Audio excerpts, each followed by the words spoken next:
Salim. Ini Betawi ketemu Bisa gak sih Kode Blue menuntut Sepuh, baik secara perdata maupun pidana, sebagaimana yang dikemukakan oleh Kode Blue telah melakukan laporan polisi mengenai pencemaran nama baik. Tapi doxing tidak kena, maka Kode Blue meminta penutupan akun sekaligus permintaan maaf dari Sepuh, bahkan ganti kerugian 137 juta per hari. Nah, kita spill satu-satu. Kalau menurut Undang-Undang ITE pasal 27, setiap orang dengan sengaja dan tanpa hak mendistribusikan, mentransmisikan, membuat dapat diaksesnya informasi elektronik atau dokumen elektronik yang memiliki muatan penghinaan dan atau pencemaran nama baik. Kena nggak ini Sepuh pasal ini? Kita lihat dari pasal KUHP.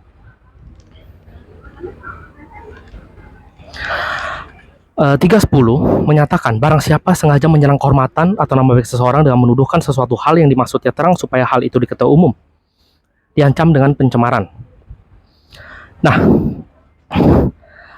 pencemaran ini kita bisa lihat apakah dituduhkan sesuatu hal, apakah sesuatu hal itu agar diketahui umum. Tentu, kenapa? Karena diupload. Dituduhkan melalui apa? Sebuah rekaman yang menyatakan pokoknya si ibu merasa anaknya diculik dan disebutkan nama William, bahwa yang menculik anaknya Rosa. Apakah itu benar? Kalau melakukan penuduhan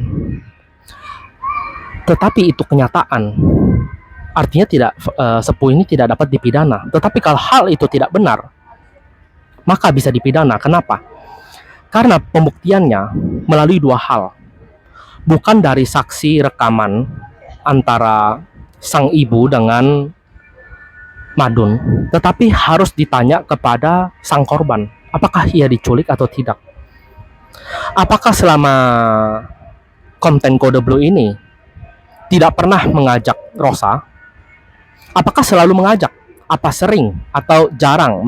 Memang yang dilihat kebanyakan ada Rosa ini di dalam konten Kode Blue dalam review. Artinya apa? Dapat ditafsirkan ia tidak melakukan penculikan. Terlebih lagi jika korban menyatakan ia tidak diculik. Apabila mereka sudah menikah dan ada dokumen negara, akta perkawinan, maka dipastikan Kode Blue tidak melakukan penculikan. Terlebih lagi, korban pun membela sang Kode Blue yang dianggap korban, bahwa ia nyatakan ia tidak diculik. Oke? Maka bisa dikenakan tambahan pasal mengenai fitnah. Barang siapa melakukan kejahatan menista atau menista dengan tulisan dalam hal ia diizinkan untuk membuktikan tuduhannya. Jika ia tidak dapat membuktikannya, dan jika tuduhan itu dilakukan sedang diketahui tidak benar, maka diancam karena salah memfitnah hukuman penjara selama 4 tahun. Maka jika kita menyebarkan rekaman bahwa seseorang menculik seorang wanita berdasarkan rekaman suara dari ibunya, itu tidak dapat dipertanggungjawabkan karena itu adalah sebuah pendapat, bukan fakta.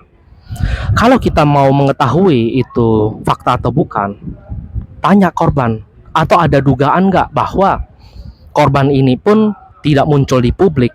Kalau muncul di publik udah pasti beliau tidak diculik karena selalu bersama-sama untuk mereview restoran dan lain-lain. Jadi bisa dianggap memfitnah. Kalau hukuman dari Undang-Undang ITE pencemaran ini, hukumannya 6 tahun dengan denda 1 miliar rupiah. Kalau mengenai doxing, memang dikatakan oleh penyidik bahwa unsurnya tidak masuk, maka yang masuk adalah pencemaran. Tetapi kita lihat pasal 26 Undang-Undang ITE. Kecuali tentukan lain oleh peraturan perundang-undangan, penggunaan setiap informasi melalui media elektronik yang menyangkut data pribadi seseorang harus dilakukan atas persetujuan orang yang bersangkutan. Nah, perlindungan data pribadi apa saja yang dilindungi menurut penjelasan pasal 26 ini? Hak pribadi merupakan hak untuk menikmati kehidupan pribadi dan bebas dari segala macam gangguan. Jadi apabila selama ini kode blue tidak menunjukkan wajahnya, tidak menunjukkan identitas pribadinya, itu adalah hak pribadi dia. Yang mana jika dilanggar, maka dia dapat melakukan penuntutan.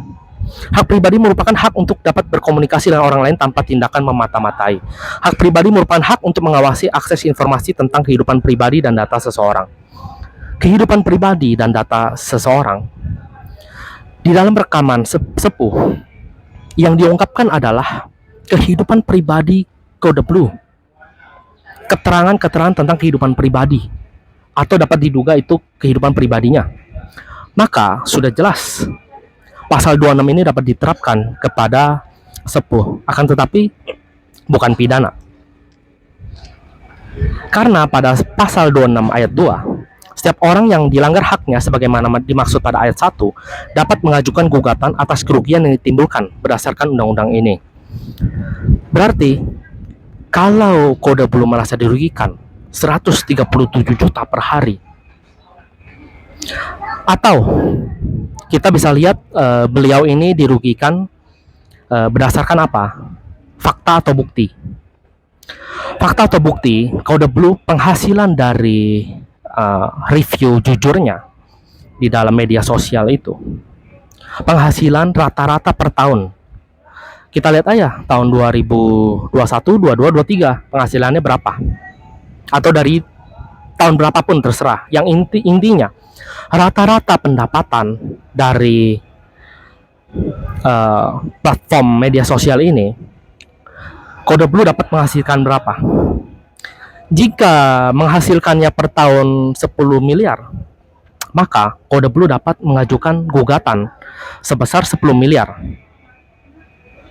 Tergantung nih, kode blue dirugikan sampai berapa tahun atau selamanya, kita nggak tahu kan. Makanya mengenai doxing tersebut, penyebaran data pribadi atau kehidupan pribadi seseorang, itu bukan dilakukan dengan tuntutan pidana, tetapi perdata, oke? Jadi silakan bagi kode blue, masih ada hak bagi dirimu untuk mengajukan gugatan perdata untuk mengganti kerugian yang kamu alami, oke?